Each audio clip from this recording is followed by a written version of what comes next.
১৯ June ২০১১ সালে Peter লিন্ডবার্গ এবং Dennis ওবার্গ নামে দুই ব্যক্তি তাদের জাহাজ নিয়ে সমুদ্রের নিচে পুরনো জাহাজের ধ্বংসাবশেষ খুঁজছিলেন।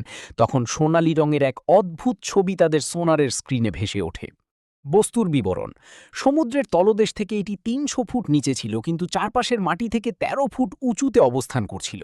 এর গঠন এতটাই নিখুঁত এবং ধারালো যে এটি প্রাকৃতিকভাবে তৈরি হওয়া অসম্ভব।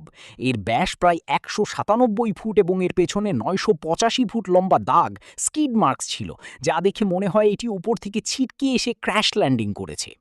ইউএফওর সন্দেহ: মানুষ সাধারণত গোল আকৃতির কোনো বিমান তৈরি করে না।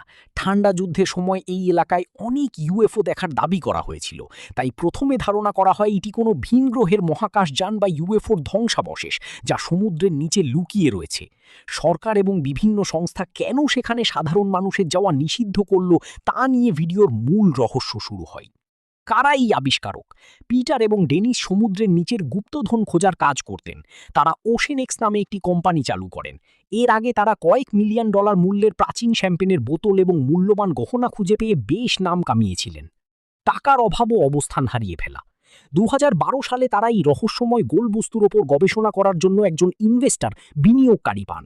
কিন্তু সমুদ্রে সেই জায়গায় পৌঁছানোর পর তারা নির্দিষ্ট লোকেশনটি খুঁজে পাচ্ছিলেন না, কারণ আগে তারা নিরাপত্তার স্বার্থে জায়গাটি সঠিক মার্কিং করে রাখেননি।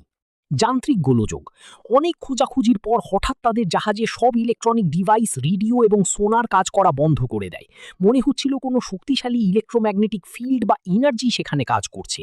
কিছুক্ষণ পর সব ঠিক হলে তারা দেখেন তারা ঠিক সেই রহস্যময় বস্তুর ওপরেই দাঁড়িয়ে আছেন। ক্যামেরার ফুটেজ: তারা পানির নিচে রোবট ক্যামেরা আরওভি পাঠান। ফুটেজে দেখা যায় বস্তুটির গায়ে খুব নিখুঁত ফিনিশিং রয়েছে এবং প্রাচীন মিশরের হায়ারোগ্লিফিকের মতো কিছু লেখা বা খোদাই করা দাগ রয়েছে। পাথরটি এতটাই শক্ত ছিল যে ক্যামেরার ধাক্কাতেও ভাঙেনি।